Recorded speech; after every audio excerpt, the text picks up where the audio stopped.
don't even know what time it is.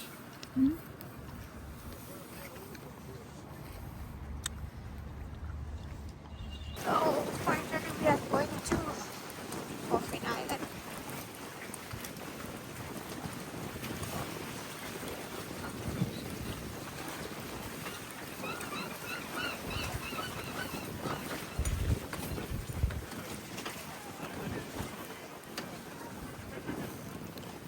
Where are we going to sit then?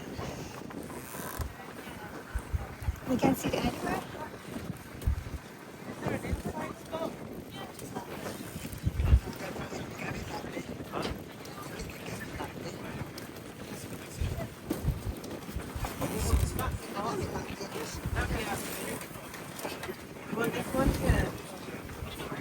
You can sit on there. I think all three of us can. Yeah. We can sit here. And she can sit there. Ew. There, I think I can sit. I will sit here.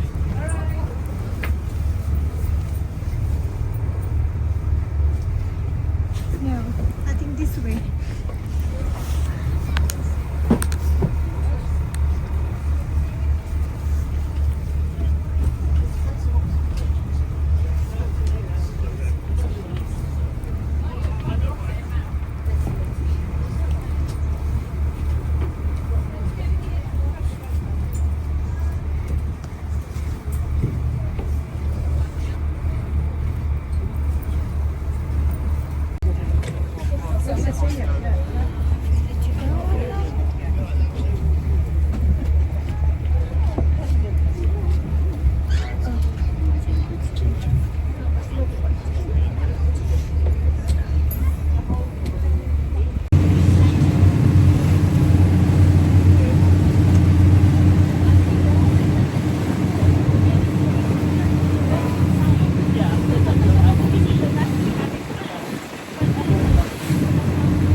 Toilets. Now, mainly only used for light duties only, as the more serious will probably block it, and ain't really my favourite job to try and mend. Now, we're really proud at Seacoast, one of the greenest operators of boat trips in the UK. We do this by running on biofuels, and for whatever reason we can't get hold of biofuels, we'll go instead on carbon offset. So this is a guilt-free trip today, guys. We're not melting the ice caps or killing any polar bears today, so it's a nice easy trip. Now, starting off with a little bit of commentary, the stretch of water that we're travelling on today is called the Penmon Strait. Now it's approximately 16 miles long, has an average depth of about 10 metres. It's got two different entrance and exit points, one of which we're heading to today, a place called Penmon. But because of this, it's really, really good for filter feeding organisms. That's things like mussels, corals, bivalves and sponges, things like that, things that require these seeds from nutrients there, they thrive in it. Now, just coming down our port-hand side, to the left-hand side of the boat, you'll see the Penmon Castle. Now, this was built in 1295 by a man called Edward I. And this was actually a part of a set of castles known as the Iron Ring of Gwynedd, and includes Conway, Carnarvon, Harlech and Penmon. But the Penmon Castle was never actually completed. Old Edward I got caught in the war against Scotland, where he was fighting against William Wallace and Robert the Bruce. And this ends to go over the skin, around that cash. They do reckon if you had completed this castle, it would have been one of the most advanced castles in the whole of Wales. Whole of Europe. Basically, if you take a look at it from a bird's eye view, it's completely symmetrical, and if you take a walk around it today, you'll see these great big iron rings. That's where ships were going to originally dock up alongside. Now all this land in between us and the castle now, that's all the reclaimed land. So what do? I'm going to put the microphone down for a bit, and if it makes some noise at the end, I'm going to focus on the driving. I hope probably the next voice you'll hear should be the one telling you about all the stuff around the island. Now, I'll be honest with you guys, I don't know if I'm going to be able to get the whole way around the island today. On the last trip we managed to get around, but I'll be honest with you, it was a bit lumpy on the northern face. So, what we're going to do is we're going to get there, I'm going to basically play it by ear. If we get there in a bit, we'll probably just stick to the southern side, and that means that it's not the side with puffins on it, it's the side with seals, so a bit more of a seal watching trip. But like I said, we try our very best to get you guys some good wildlife today.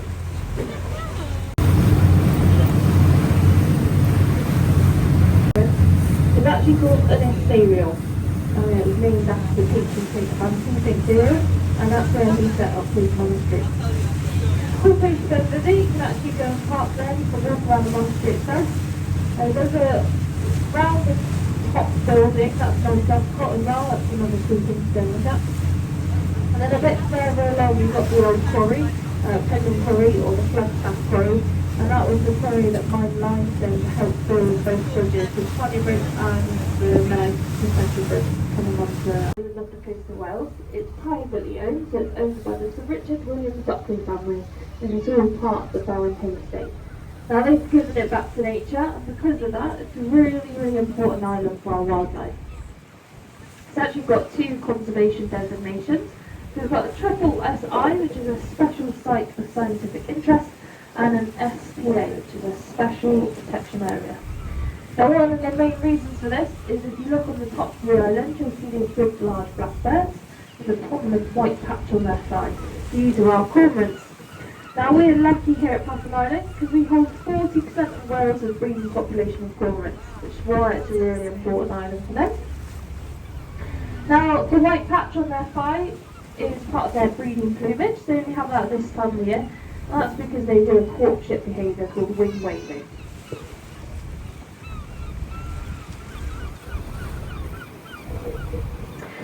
Basically what they do is they flap their wing and it exposes that white patch into a cormorant. That's really attractive. That's how you get your mate. Then you'll see some smaller blackbirds on the lower ledges. They look a little bit like cormorants, but they're a fair smaller. And these are the cousins of the cormorants. They've got a bit of an unfortunate name. They're called the shags. Now they get their name from an old traditional English word that means tuft, and that's because part of their breeding plumage, they have a crest on the top of their head. Now they're not actually black shags, they've got really beautiful green tinge to their plumage.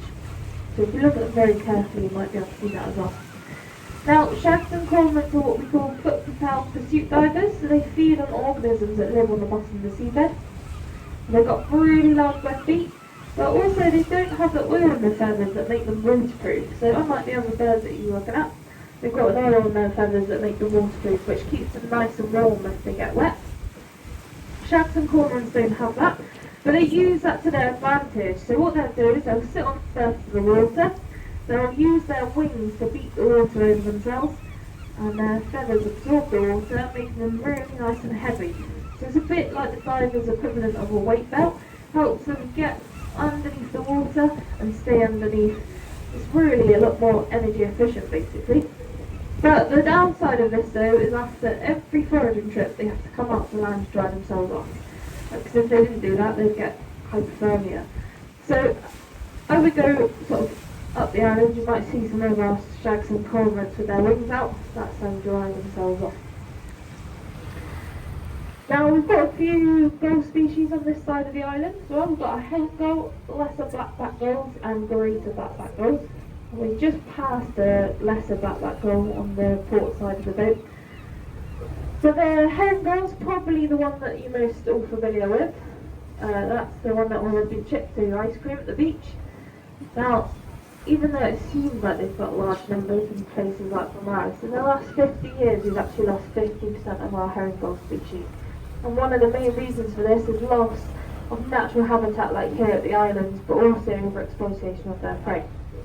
Now when they're robbing your chips, it's actually a natural behaviour, it's called kleptoparasitism. So it's a scare tactic basically. They swoop down, make you jump, you drop your food and they get an easy meal. They do that to other birds, they'll do it to guillemots, and it's just a quick and efficient way of getting food. They've got lots of different other methods for hunting as well, so they'll eat shellfish, they'll get things like mussels, they'll fly up to heights and they'll drop them so that they crack. And then they also go onto fields and they do a thing called tap dancing, where they tap their feet, and what they're doing is mimicking the sound of rainfall. And then the worms come to the surface and then they eat them. Then we've got a greater blackback. There's actually one off the port side of the water.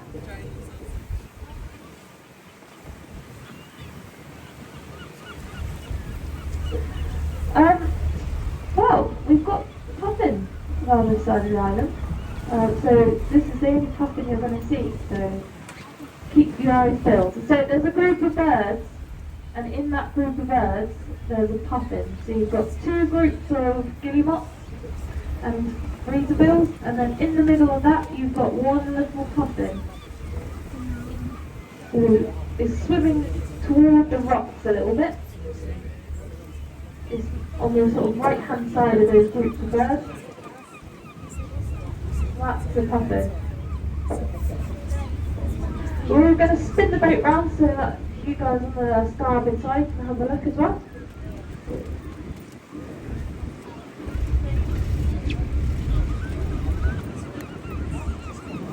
Okay, so that's a fully grown adult puffin. They don't get any bigger than that. So they only stand about 20 centimetres tall. Now we don't usually get them down this side of the island, so we're quite lucky to see them. But because the weight is not very nice on the other side, it's probably coming around on this side, so use some of the shelter. So yeah, that's a fully grown adult puffin. So puffins, they mate for life. Their partner, that's who they stick with. There's about a 7% divorce rate in puffins. The reason why it's so low is because they only spend 4 months of the year together, and the rest of the 8 months they spend apart. They only spend 4 months of the year with their partner, the rest of the 8 months they spend apart. So just before the breeding season starts, they get a hormonal surge in their body that tells them they need to start preparing for the breeding season. So what they do is they start heading back to land, because they only come to land to breed most of the time in the Anglesey. And then when they get back to the island, what they do is they meet up on routes called rafts, and they're looking for their partner. So what they do is they do a thing called bill tapping, where they rub their beaks with other puffins, and what they're doing is rubbing their pheromones onto each other, and they smell out their partner. So once they've found their partner, they move on to land and start getting their nests ready for their one egg that they lay. Now both parents take it in turns to incubate the egg, and then once the chicks hatch, they take it in turns to feed it as well.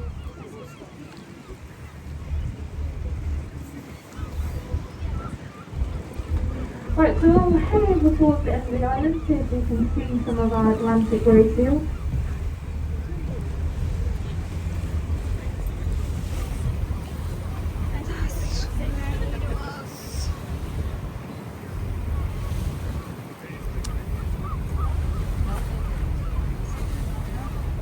That red brick building on the end of the island there, that's an old semaphore station. They were dotted all along the coast from Holyhead all the way to Liverpool, and it was a way of communicating to Liverpool Harbour about what vessels were coming in. So they would communicate things like what cargo they were carrying, how much they wanted for their cargo, and it was a way of speeding up the turnover time.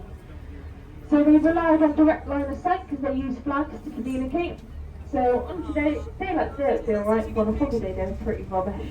And then with the invention of electric telegrams, these were made redundant, apart from this one here, which was on it, flying across the top of the boat. That's the largest seabird species we get here in the UK, and they're a super cool bird, probably one of my favourite birds. They do a really cool feeding behaviour called plunge diving. So they'll drop out of the sky basically into the water about 30 metres in the sky, and they'll hit the water at 60 miles an hour. They're well adapted for this though, so they turn themselves into a sort of a torpedo dart shape, and they've got specialised air sacs between their brain and their skull to stop them from getting things like concussion, and between their lungs as well, so that they don't damage their lungs. They've also got specialised eyelids as well, so that when they hit the water they stay open so they can see where they're swimming. But they're super cool seabirds. Now this is as far as we're going today guys, because it's not nice around the other side of the island, so we're going to start making our way back down the island, the way that we came. So if you have a look out on the ledges as well, onto the rocks, you might see some of our razorbills and guillemots. They started nesting on this side of the island because their population is well, so they started moving around on this side of the island. So you'll see some little black birds on the rocks. These are our razorbills and guillemots. They look a little bit similar, but there are some differences. You might see some of them sitting on the water as well. There is a couple with black puffin, So the guinea mocks, they've got a sort of long, slender neck with a slender beak, and they're sort of lighter black. The razorbills are darker black, and they've got a stubby black beak with a sort of white stripe across it. Now these guys like to tightly pack themselves together on the rocks when they come to breed. That's just because it's safety in numbers. Now they don't actually make a nest like other seabirds, they just lay their egg directly on the rock. Now they lay a pear-shaped egg, so that's basically if it gets knocked it doesn't roll off, it just bounces back. And then when the chicks hatch, they instinctively know to move to the back of the rats in your boat. And unfortunately the rats got onto the island and had a really detrimental effect on our seabird population, but particularly the puffins. Because the puffins, they nest in burrows and they're quite a small species, made it difficult to manoeuvre. It was really rough weather as well, and they ended up hitting a sandbank with the Dutchman's bank. Unfortunately, everybody on board lost their lives, and in those days you didn't have to keep records of how many passengers were on board your vessel, so they don't actually know how many people passed away.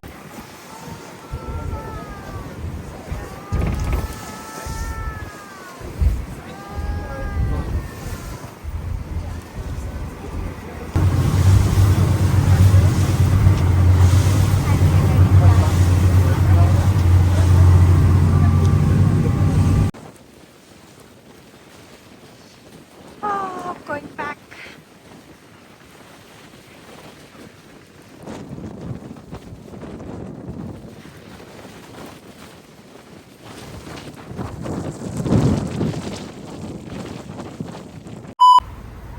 We just wait.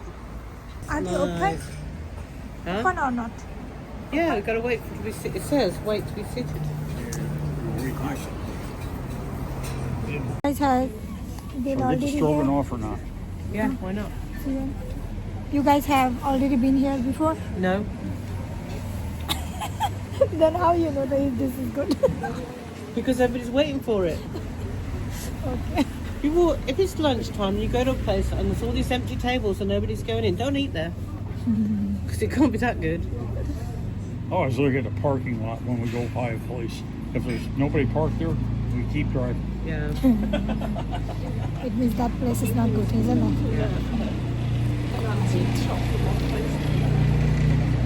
And here we are lined up to eat. Yep. Another Made one a that always perfect scares me is when I see a sign that says help wanted. Cook wanted, that's like. Yeah. Ta-da! Name Oh, service right, okay. 1602. Even though I could physically use the tea. Cupcake with the rose. Mike. Here you go. A muffin. Muffin, puffin muffin. It's cute.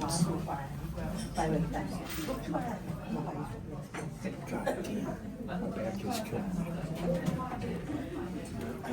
me. Beans tea.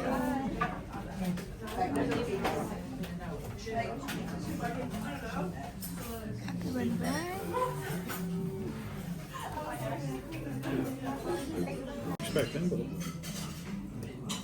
It was not like you expected. I thought I'd have noodles. I didn't read it. I didn't read.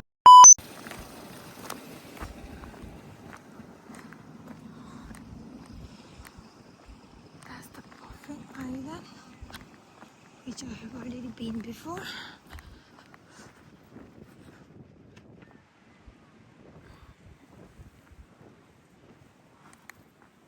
the lighthouse.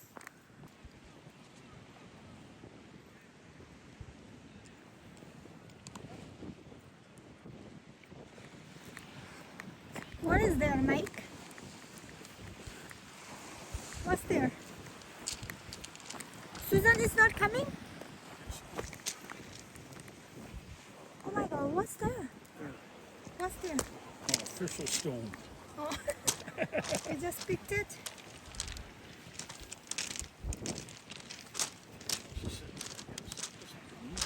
Yeah.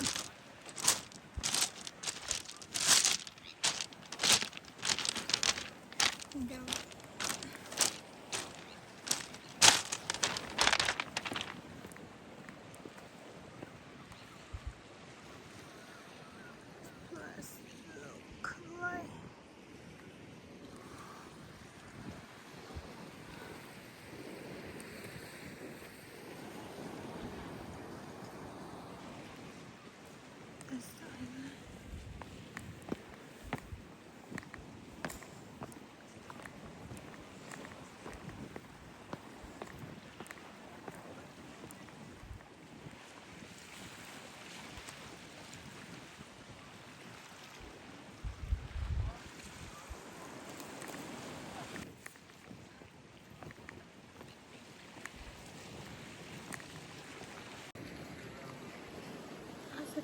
머리카락이 그죠?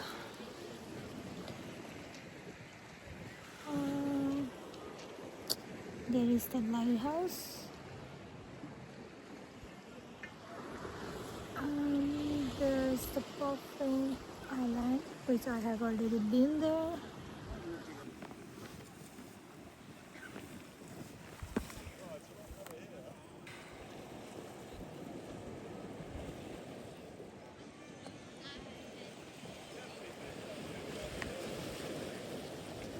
So beautiful.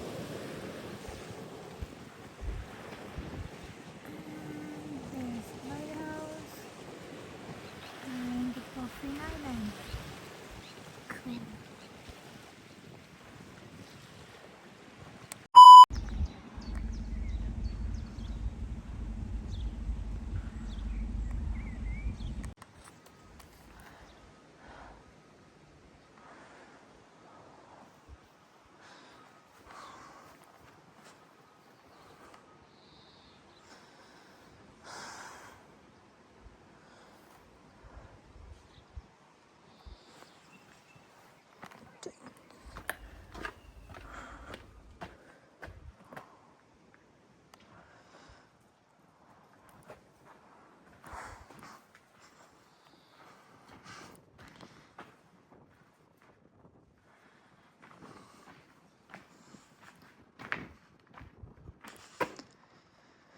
So strange.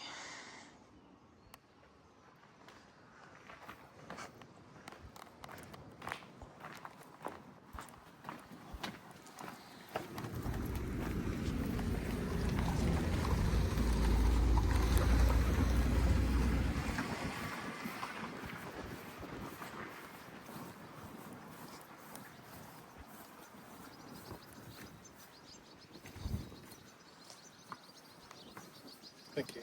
Welcome. Is it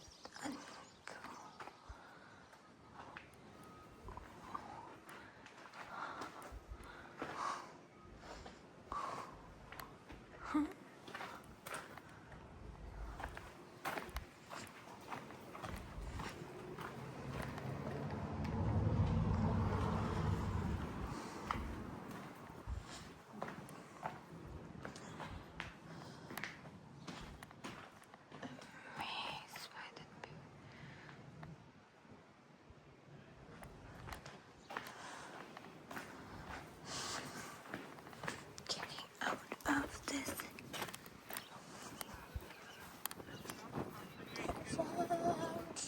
Drown.